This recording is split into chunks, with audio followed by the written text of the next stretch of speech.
ഇന്ന് നമ്മൾ പഠിക്കാൻ പോകുന്നത് ഇൻകം ടാക്സിലെ ഒരു ബേസ് ചാപ്റ്റർ ആണ്, residence and scope of total income. ഇന്ത്യയിൽ ടാക്സ് അടയ്ക്കേണ്ടത് ഡിസൈഡ് ചെയ്യുന്നത് സിറ്റിസൺഷിപ്പ് അല്ല, റെസിഡൻഷ്യൽ സ്റ്റാറ്റസ് ആണ്. റെസിഡൻഷ്യൽ സ്റ്റാറ്റസ് ഓരോ വർഷവും സെപ്പറേറ്റ് ആയി ഡിറ്റർമിൻ ചെയ്യും. കഴിഞ്ഞ വർഷം റെസിഡന്റ് ആയിരുന്നെങ്കിലും ഈ വർഷം നോൺ റെസിഡന്റ് ആകാം. ഇത് പ്രത്യേകം ശ്രദ്ധിക്കണം. ബേസിക് കണ്ടീഷൻസ് റെസിഡന്റ് ആകാൻ പ്രധാനമായും 2 വഴികളുണ്ട്. ഒന്നാമത്തെ കണ്ടീഷൻ, ഒരാൾ ഇന്ത്യയിൽ 182 ദിവസമോ അതിലധികമോ താമസിച്ചാൽ റെസിഡന്റ്, അല്ലെങ്കിൽ കറന്റ് ഇയറിൽ 60 ദിവസവും കഴിഞ്ഞ് 4 വർഷങ്ങളിൽ 365 ദിവസവും ഉണ്ടെങ്കിലും റെസിഡന്റ് ആകും. ഇനി നമുക്ക് എക്സാമിന് ചോദിക്കാൻ ചാൻസ് ഉള്ള ചില പ്രധാനപ്പെട്ട എക്സെപ്ഷൻസ് നോക്കാം. ഇവിടെ വളരെ ശ്രദ്ധിക്കണം. ഇന്ത്യൻ സിറ്റിസൺ എംപ്ലോയ്മെന്റിന് വേണ്ടി ഇന്ത്യ വിട്ടുപോകുമ്പോഴോ അല്ലെങ്കിൽ സീഫെയറേഴ്സ്, ഷിപ്പ് ക്രൂ മെമ്പേഴ്സ് എന്നിവർക്കോ 60 ദിവസത്തെ റൂൾ അപ്ലൈ ചെയ്യില്ല. ഇവർക്ക് 182 ദിവസം ക്രോസ് ചെയ്താൽ മാത്രമേ റെസിഡന്റ് ആകാൻ സാധിക്കൂ. ഇനി ഇമ്പോർട്ടൻസ് ഉള്ള മറ്റൊന്നാണ് 120 ഡേയ്സ് റൂൾ. ഇന്ത്യൻ സിറ്റിസൺ അല്ലെങ്കിൽ PIO ഇന്ത്യ വിസിറ്റ് ചെയ്യുമ്പോൾ 120 ദിവസമോ അതിലധികമോ നിൽക്കുകയും ഇന്ത്യൻ ഇൻകം 15 ലക്ഷത്തിന് മുകളിൽ ആണെങ്കിൽ അവർ റെസിഡന്റ് ആയി മാറും. ഇത് RNOR കാറ്റഗറിയിൽ ആണ് വരിക.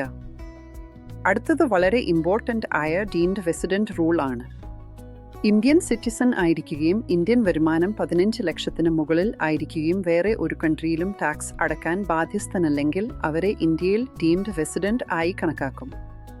ഇതും RNOR സ്റ്റാറ്റസ് ആണ് നൽകുന്നത്. ഇൻഡിവിജ്വലിന് പ്രധാനമായും 3 കാറ്റഗറീസ് ആണ് ഉള്ളത്. നമുക്ക് അത് എന്തൊക്കെയാണെന്ന് നോക്കാം.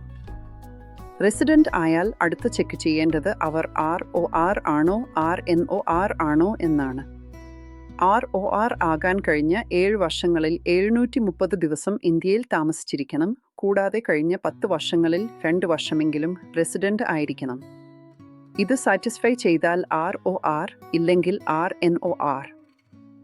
ഇനി ഓരോ സ്റ്റാറ്റസിലും ടാക്സബിലിറ്റി എങ്ങനെ വരുമെന്ന് നോക്കാം. ഇത് വളരെ നിർണായകമാണ്. ROR എന്നാൽ ഗ്ലോബൽ ഇൻകം ടാക്സബിൾ ആണ്. RNOR ഇവർ പ്രധാനമായും ഇന്ത്യൻ വരുമാനത്തിന് ടാക്സ് നൽകണം, എന്നാൽ ഇന്ത്യയിൽ നിന്നും കൺട്രോൾ ചെയ്യുന്ന വിദേശ ബിസിനസ് വരുമാനത്തിനും ടാക്സ് വരും. NR ഇവർ ഇന്ത്യയുമായി ബന്ധപ്പെട്ട വരുമാനത്തിന് മാത്രമേ ടാക്സ് നൽകേണ്ടതുള്ളൂ. ഇതൊന്ന് ഓർത്തുവയ്ക്കാം. ROR എന്നാൽ ഗ്ലോബൽ ഇൻകം, RNOR എന്നാൽ Indian plus controlled business, NR എന്നാൽ ഓൺലി ഇന്ത്യൻ ഇൻകം. ഇത് എപ്പോഴും മനസ്സിൽ വേണം. ടാക്സബിലിറ്റി കാൽക്കുലേറ്റ് ചെയ്യുന്നതിന് മുൻപേ എപ്പോഴും റെസിഡൻഷ്യൽ സ്റ്റാറ്റസ് കണ്ടുപിടിക്കാൻ ശ്രദ്ധിക്കണം. അതുകൊണ്ട് റെസിഡൻഷ്യൽ സ്റ്റാറ്റസ് ആണ് ഇൻകം ടാക്സിലെ ശരിക്കുള്ള ഗേറ്റ് കീപ്പർ. ഹാപ്പി സ്റ്റുഡിയിങ്.